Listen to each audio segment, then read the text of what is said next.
In the beginning, God created the heavens and the earth. The earth was formless, empty, a vast, churning darkness hovered over the deep waters. And then God spoke, "Let there be light." And there was light, not the light of the sun that would come later. This was the first light, the light of creation itself. God saw that it was good.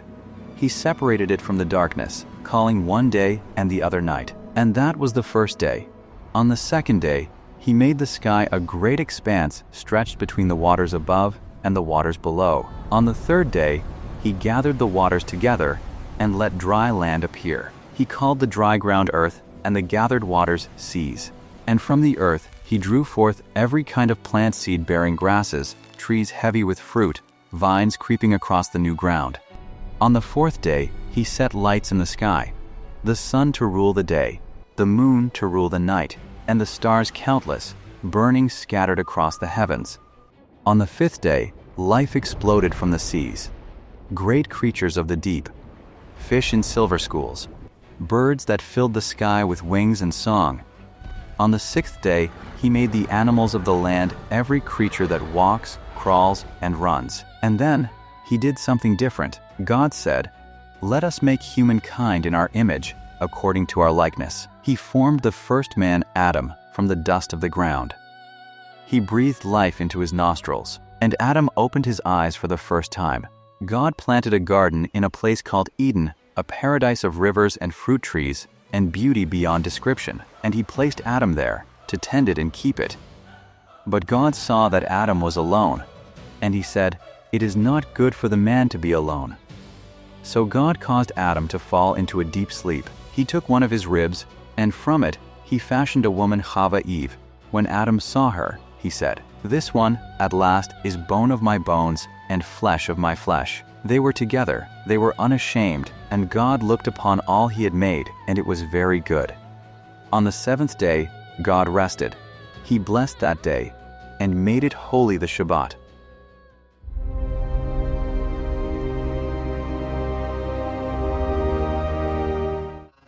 In the Garden of Eden, God had given Adam one command, just one. "You may eat from any tree in the garden, but not from the tree of the knowledge of good and evil. For on the day you eat from it, you will surely die." But there was a serpent in the garden, more cunning than any creature God had made. It approached Eve and whispered, "Did God really say, 'You must not eat from any tree in the garden'?" Eve answered, "We may eat fruit from the trees, but not from the tree in the middle of the garden." God said, "We must not eat it or touch it, or we will die." The serpent smiled, "You will not surely die. God knows that when you eat of it, your eyes will be opened, and you will be like God, knowing good and evil." Eve looked at the fruit. It was beautiful. It promised wisdom. She reached out and she ate. She gave some to Adam, who was with her, and he ate too. In that instant, everything changed. Their eyes were opened, but not to glory, to shame. They saw their nakedness and hid.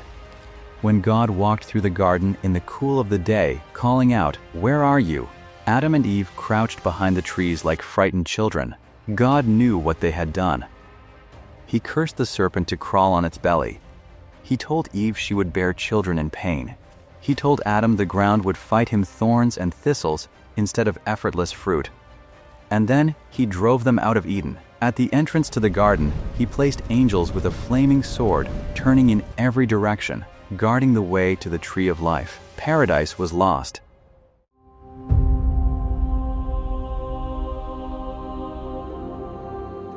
Adam and Eve had two sons.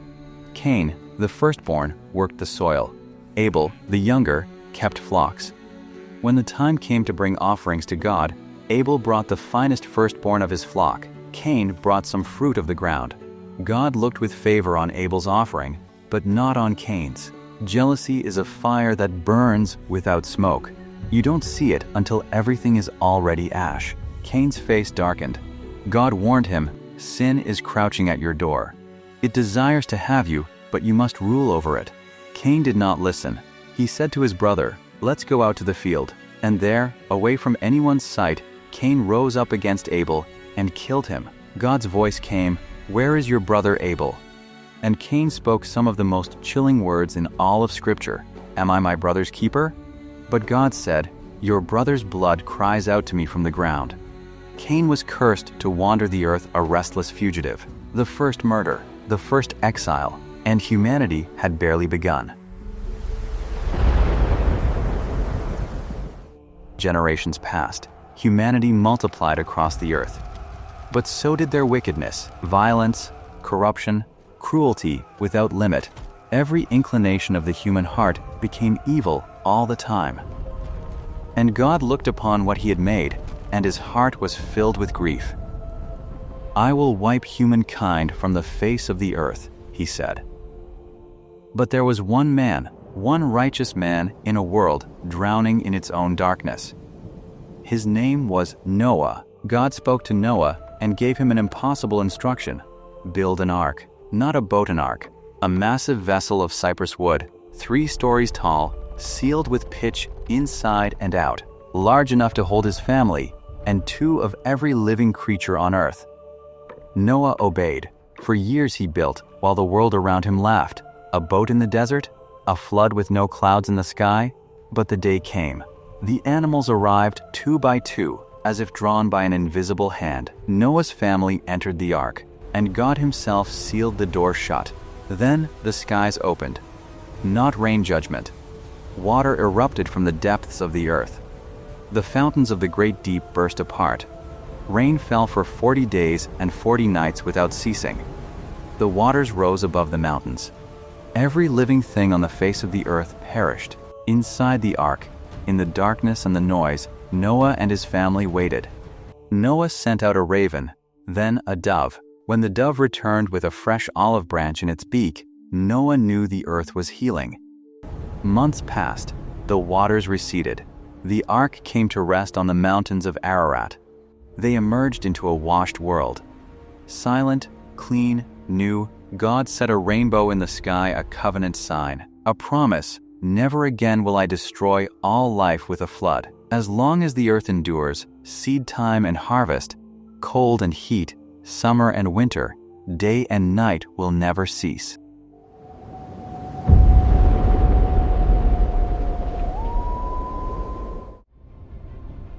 After the flood, humanity was one people, with one language.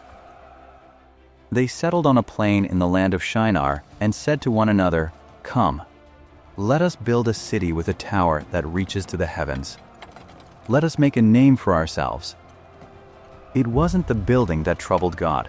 It was the ambition behind it, the desire to become their own gods, to need nothing beyond themselves. So God confused their language. Where once there had been one tongue, now there were many. They could no longer understand each other. The construction stopped. The people scattered across the face of the earth. The place was called Babel because there, God confused the language of the whole world.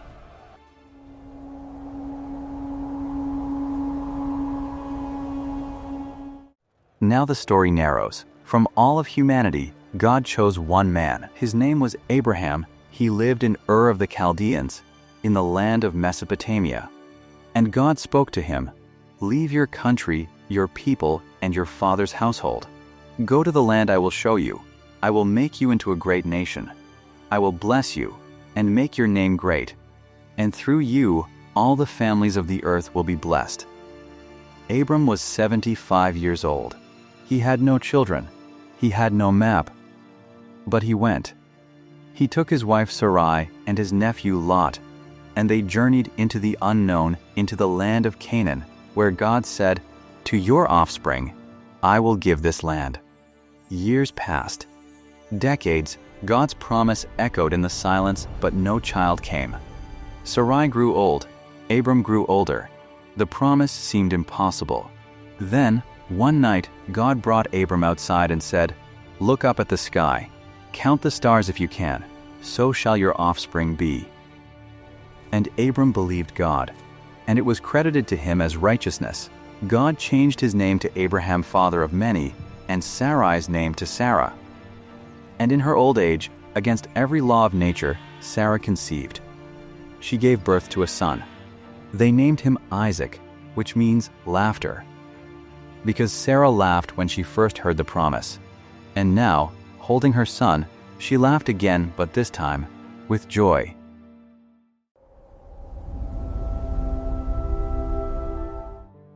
Then came the test that would define Abraham's faith forever.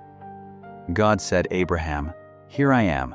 Take your son, your only son, Isaac, the one you love, and go to the land of Moriah. Offer him there as a burnt offering on one of the mountains I will tell you about." The silence after those words must have been deafening. Abraham rose early the next morning. He saddled his donkey. He cut wood for the offering. He took Isaac, and they set out. For 3 days they walked. On the third day, Abraham saw the place in the distance. He told his servants, "Stay here. The boy and I will go and worship, and then we will come back." Isaac carried the wood on his back. Abraham carried the fire and the knife. As they climbed, Isaac spoke, "Father, I see the fire and the wood, but where is the lamb for the offering?" Abraham's answer trembled with faith. "God himself will provide the lamb, my son." At the summit, Abraham built an altar. He arranged the wood. He bound Isaac and laid him upon it. He reached out his hand and took the knife, and the angel of God called from heaven, "Abraham, Abraham, do not lay a hand on the boy.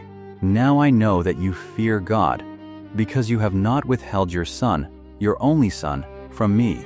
Abraham looked up, and there, caught in a thicket by its horns, was a ram. He offered it in place of Isaac.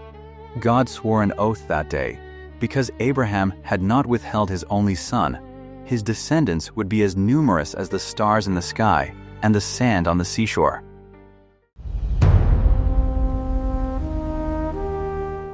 Isaac grew and married Rebekah. She bore him twins, but even in the womb they struggled. Esau came out first, red, hairy, wild. Jacob came second, gripping his brother's heel. Esau became a hunter, a man of the open fields. Jacob was quiet, a man of the tents. And between them grew a rivalry that would shape nations. Esau, famished from hunting, sold his birthright to Jacob for a bowl of stew. Later, with Rebekah's help, Jacob disguised himself as Esau and deceived their blind father Isaac into giving him the firstborn's blessing. When Esau discovered the deception, he wept a bitter, agonizing cry, and he swore to kill his brother. Jacob fled. He ran into the wilderness, and on his first night alone, exhausted and afraid, he lay down with a stone for a pillow and dreamed. He saw a ladder stretching from earth to heaven. Angels were ascending and descending on it, and God stood above it, saying, "I am the God of Abraham and Isaac. The land on which you lie, I give to you and your descendants. I am with you. I will watch over you wherever you go." Jacob awoke and whispered, "Surely God is in this place, and I did not know it." Years later, on the night before he would face Esau again, Jacob wrestled with a mysterious figure until dawn.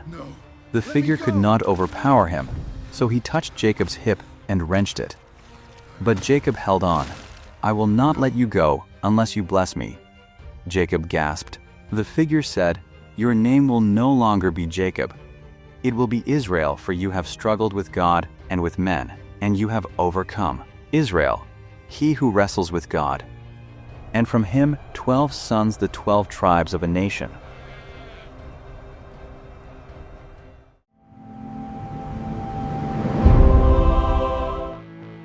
Of Jacob's 12 sons, one was loved above all others, Joseph.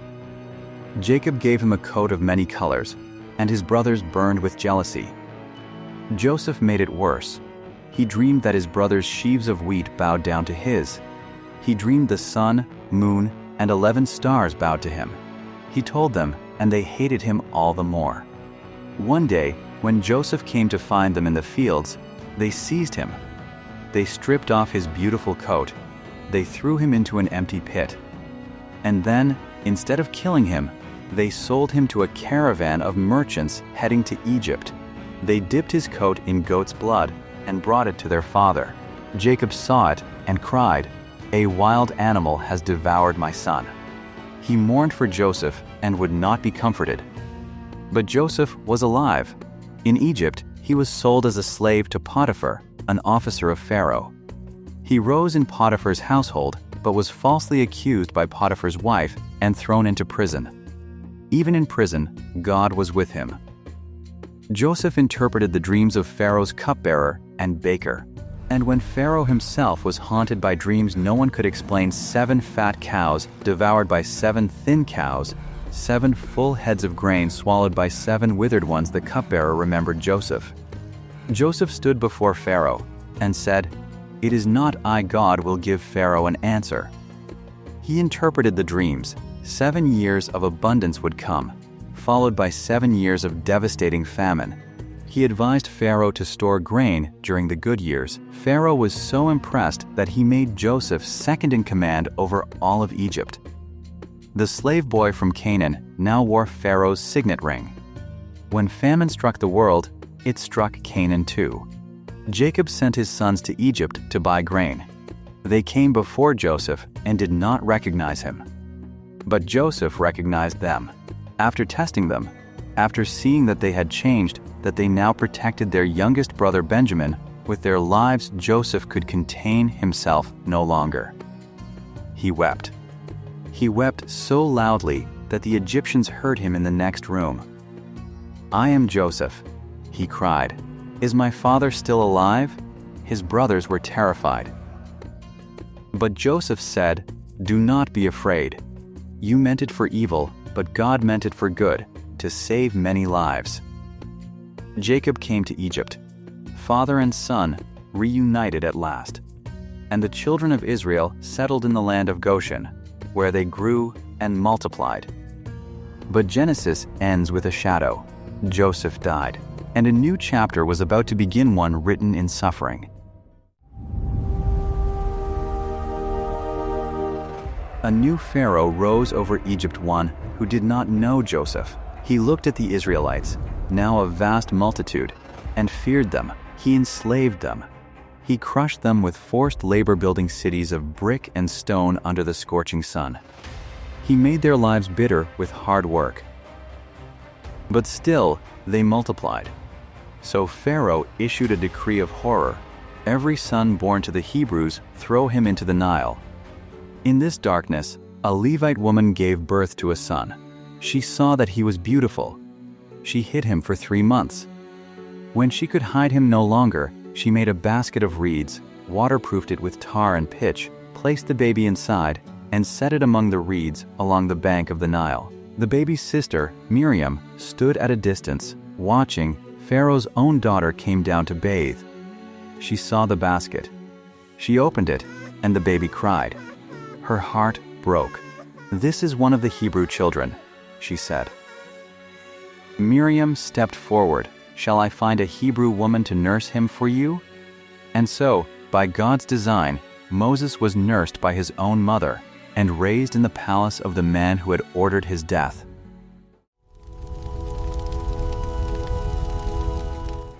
Moses grew up as Egyptian royalty, but the day came when he saw an Egyptian beating a Hebrew slave. Something broke inside him. He killed the Egyptian and buried him in the sand. When Pharaoh learned of it, Moses fled across the desert to the land of Midian. There he became a shepherd. 40 years passed in silence, the prince of Egypt tending sheep in the wilderness. Then the bush. On the slopes of Mount Horeb, Moses saw a bush that burned with fire but was not consumed. He turned aside to look. And from the fire, God spoke, "Moses, Moses, here I am. Take off your sandals. The place where you are standing is holy ground. I am the God of your father, the God of Abraham, Isaac, and Jacob." Moses hid his face, afraid to look at God. God said, "I have seen the suffering of my people in Egypt. I have heard their cries. I am sending you to Pharaoh to bring my people out." Moses protested. "Who am I to go to Pharaoh?" God answered, "I will be with you. But if they ask your name, what do I tell them?" And God said, I am who I am. Tell them, I am has sent you.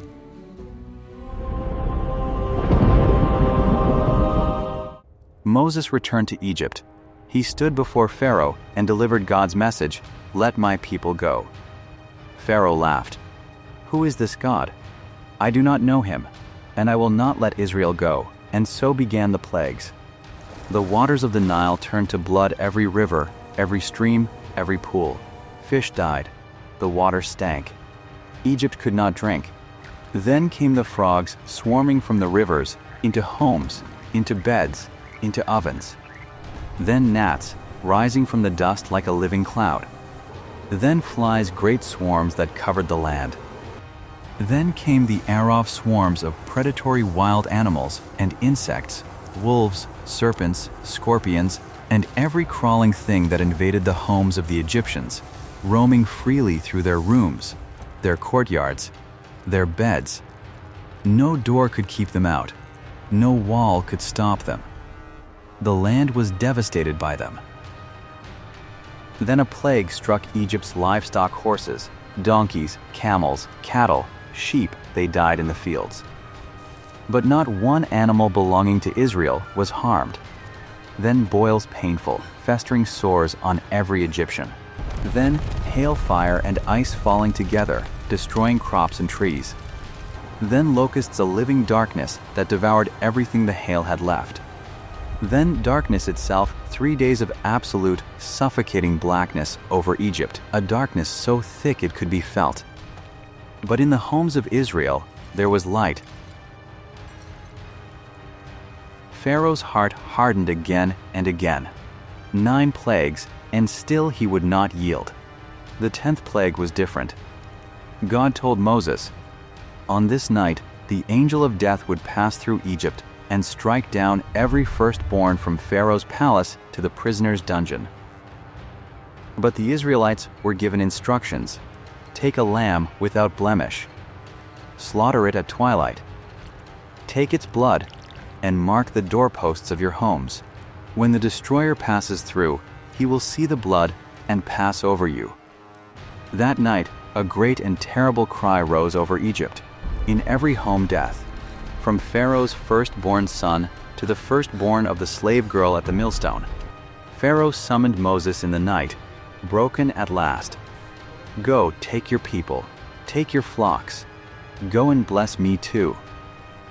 And the Israelites left Egypt, 600,000 men on foot, plus women and children. After 430 years, they were free. This night would be remembered forever. They called it Pesach, Passover.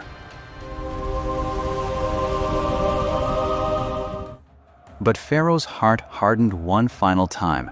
He gathered his chariots, 600 of the finest, and pursued Israel to the edge of the Red Sea. The Israelites saw the army coming, the sea before them, death behind them. They cried out in terror. Moses said, "Do not be afraid. Stand firm. The Lord will fight for you. You need only to be still." God told Moses, "Raise your staff over the sea." Moses stretched out his hand. A strong east wind blew all night, and the waters parted. The sea stood up in walls on the left and on the right, and between them, dry ground. The Israelites walked through on dry land. Every man, woman, child, and animal between walls of water. The Egyptians followed. But as the last Israelite reached the far shore, God told Moses to stretch out his hand again. The waters collapsed. The chariots, the horses, the soldiers swallowed. Not one survived. On the far shore, Miriam took a tambourine. The women danced, and Moses sang a song that would echo through the ages. "Who is like you among the gods, O Lord? Who is like you, majestic in holiness, awesome in splendor, working wonders?"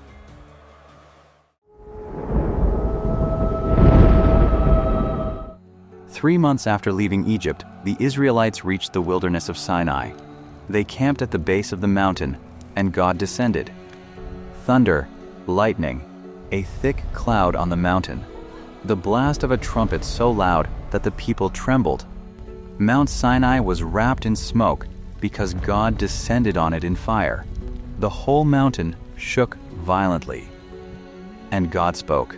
He gave Moses the 10 Commandments, the foundation of the covenant between God and Israel. I am the Lord your God who brought you out of Egypt. You shall have no other gods before me. You shall not make for yourself an idol. You shall not take the name of the Lord in vain. Remember the Sabbath day and keep it holy. Honor your father and mother. You shall not murder. You shall not commit adultery. You shall not steal. You shall not bear false witness. You shall not covet. Moses ascended the mountain and remained there for 40 days and 40 nights, receiving the law inscribed on tablets of stone written by the finger of God himself.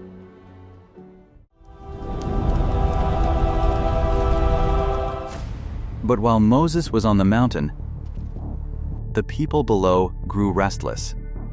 This Moses, we don't know what has happened to him, they said. They went to Aaron, Moses' brother, and demanded, "Make us gods who will go before us." Aaron collected their gold earrings, melted them down, and fashioned a golden calf. The people bowed before it and said, "These are your gods, O Israel, who brought you up out of Egypt." They feasted, they danced, they abandoned everything they had just sworn to uphold. On the mountain, God told Moses what was happening. "Go down. Your people have corrupted themselves." Moses descended. When he saw the calf and the dancing, his anger blazed. He threw the stone tablets to the ground, and they shattered at the base of the mountain. He burned the calf, ground it to powder, scattered it on the water, and made the people drink it. Then Moses went back up the mountain. He pleaded with God, "If you will forgive their sin, good. But if not, blot me out of the book you have written." God relented. He gave Moses new tablets. The covenant was renewed, but it had been tested and the scars would remain. After Sinai, God gave Moses detailed instructions for how Israel would live as a holy people. These weren't just rules, they were the architecture of a relationship. God said, "Be holy, because I, the Lord your God, am holy." Every offering, every sacrifice, every ritual was a story in itself, a story of drawing near. The Hebrew word for sacrifice, korban, comes from the root meaning to come close. Every burnt offering, every grain offering, every peace offering was an act of stepping closer to the Creator. The most sacred day of the year was Yom Kippur, the Day of Atonement. Once a year, the high priest entered the Holy of Holies, the innermost chamber of the tabernacle, where God's presence dwelt between the wings of the cherubim on the Ark of the Covenant. He brought blood from a sacrifice and sprinkled it on the mercy seat. 2 goats were chosen. One was sacrificed. The other, the scapegoat, had the sins of the people symbolically placed upon its head, and it was sent into the wilderness, carrying away the transgressions of the nation. This was the rhythm of life God designed for Israel: awareness of sin, the need for atonement, and the possibility of forgiveness, a constant, beating heart of repentance and return. God also gave laws of justice and compassion. Do not steal. Do not lie. Do not deceive one another. Do not oppress your neighbor. Pay your workers on time. Do not put a stumbling block before the blind. Rise in the presence of the elderly. Love your neighbor as yourself. These words, "love your neighbor as yourself," first spoken here, in Leviticus, would become one of the most quoted verses in all of human history.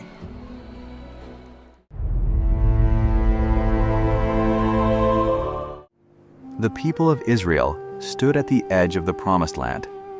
Canaan was within reach. God told Moses to send 12 spies, one from each tribe, to scout the land. They went. They explored for 40 days. They returned carrying a single cluster of grapes so large it took 2 men to carry it on a pole. The land was extraordinary, flowing with milk and honey, just as God had promised. But 10 of the 12 spies were terrified.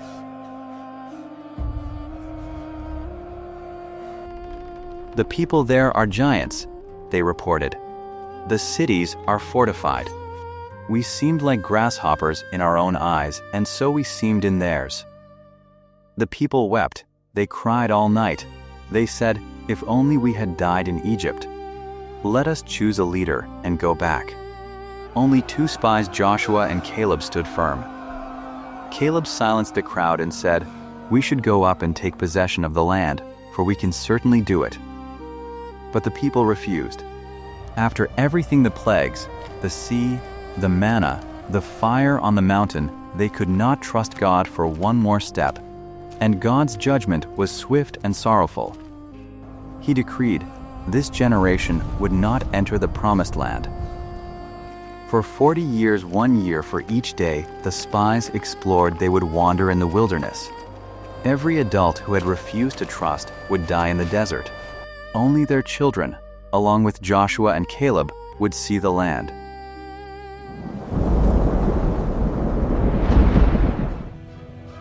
In the wilderness, a man named Korah rose up against Moses. He was a Levite from a family already set apart for sacred service. But it wasn't enough. He gathered 250 community leaders and confronted Moses. "You have gone too far. The whole community is holy, every one of them, and the Lord is with them. Why then do you set yourselves above the Lord's assembly?" Moses fell face down. Then he said, "Tomorrow morning, the Lord will show who belongs to him." The next day, Korah and his followers stood at the entrance of the tabernacle. The glory of the Lord appeared to the entire assembly. Moses warned the people to move away from the rebels. And then the ground opened. The earth split beneath Korah and his followers and swallowed them alive, their households, everything they owned. They went down into the depths, and the ground closed over them. Fire came from the Lord and consumed the 250 men offering incense. It was a terrifying moment, a reminder that God's holiness is not something to be taken lightly.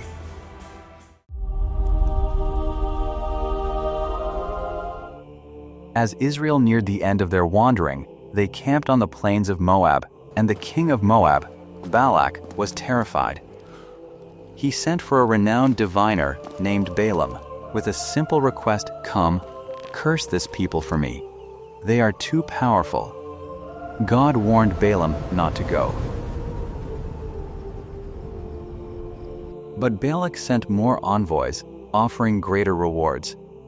Eventually, God allowed Balaam to go, but told him to speak only what God commanded. On the road, something extraordinary happened. Balaam's donkey saw the angel of the Lord standing in the path, sword drawn. The donkey turned aside. Balaam beat her. The donkey pressed against a wall, crushing Balaam's foot. He beat her again. Finally, the donkey lay down and refused to move.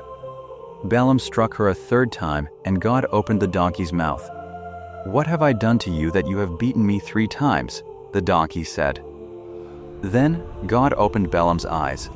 He saw the angel standing there, sword raised. He fell face down.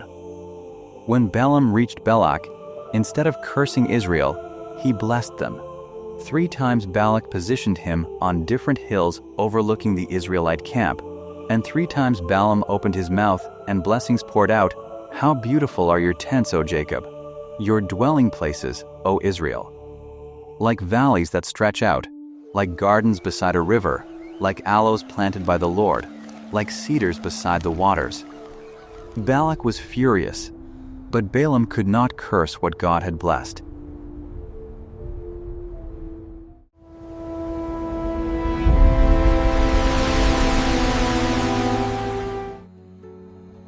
Even Moses, the greatest prophet, the humblest man on earth, was not immune to failure.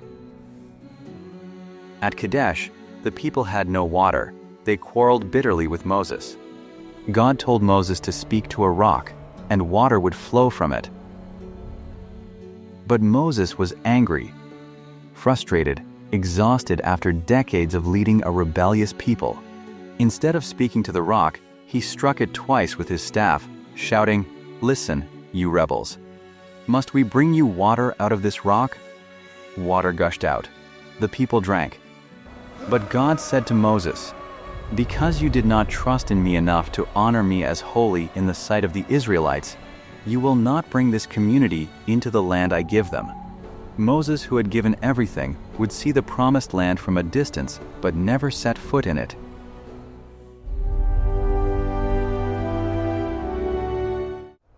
"40 years had passed. The wilderness generation was gone. A new generation stood at the banks of the Jordan River, ready to cross into the land promised to their ancestors. And Moses, now 120 years old, stood before them to say goodbye. Deuteronomy is Moses' final sermon, his farewell, his last gift to the people he had led, argued with, prayed for, and loved. He retold their story, from Egypt to Sinai, from the spies to the wandering. Every failure, every miracle, every lesson learned in the furnace of the desert. He reminded them of the commandments. He expanded on them, applying them to the life they would live in the new land. He spoke of justice, of kindness, of remembering the poor, the widow, the orphan, and the stranger. "For you were strangers in the land of Egypt," he said, again and again. "Remember where you came from. Remember what it felt like to be powerless, and never do to others what was done to you." He gave them a choice, the most profound choice in all of Scripture. "See, I set before you today life and prosperity, death and destruction. I command you today to love the Lord your God, to walk in his ways, and to keep his commandments. Then you will live and increase, and the Lord your God will bless you in the land you are entering to possess. But if your heart turns away, and you are not obedient, I declare to you today that you will certainly be destroyed. I have set before you life and death, blessings and curses. Now choose life so that you and your children may live. Choose life." 2 words that have echoed through every century since.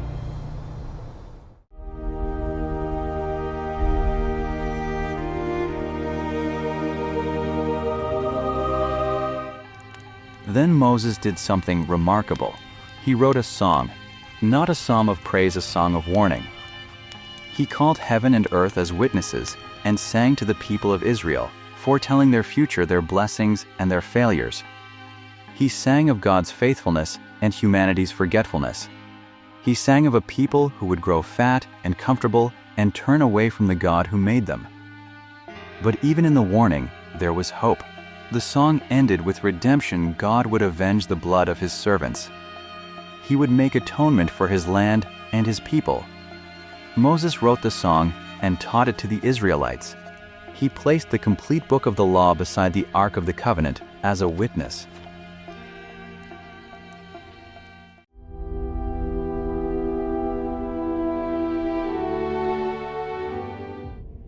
Then God said, "Go up to Mount Nebo, to the top of Pisgah, and look across to the land of Canaan, the land I am giving to the Israelites as their own possession." Moses climbed, 120 years old, but his eyes were not weak, and his strength had not faded. From the summit, God showed him everything.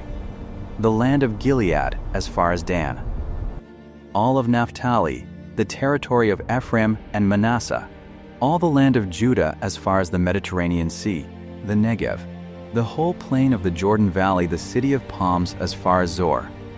"This is the land I promised on oath to Abraham, Isaac, and Jacob," God said. "I have let you see it with your eyes, but you will not cross over into it." And there, on that mountain, with the promised land spread out before him, like a dream, Moses, the servant of the Lord, died. God himself buried him in a valley in the land of Moab. No one knows his burial place to this day. The Israelites wept for Moses for 30 days. The days of weeping and mourning came to an end. Joshua, son of Nun, was filled with the spirit of wisdom, for Moses had laid his hands on him.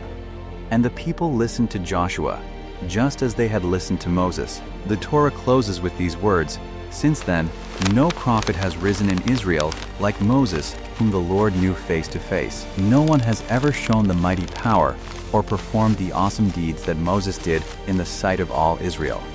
And so the Torah ends, not with an arrival, but with a view. Moses sees the land, but does not enter it. The story is unfinished. The promise is still unfolding. That is perhaps the deepest truth the Torah teaches. That faith is not about reaching the destination. It is about the journey, the wrestling, the wandering, the choosing to walk forward even when the path is unclear. From the first light of creation to the last breath of Moses on Mount Nebo, these stories are not just ancient history. They are a mirror. They ask us the same questions they asked the people standing at the edge of the Jordan. Will you trust? Will you remember? Will you choose life? The Torah is not a book that ends. It is a book that begins again and again every time someone opens it and listens.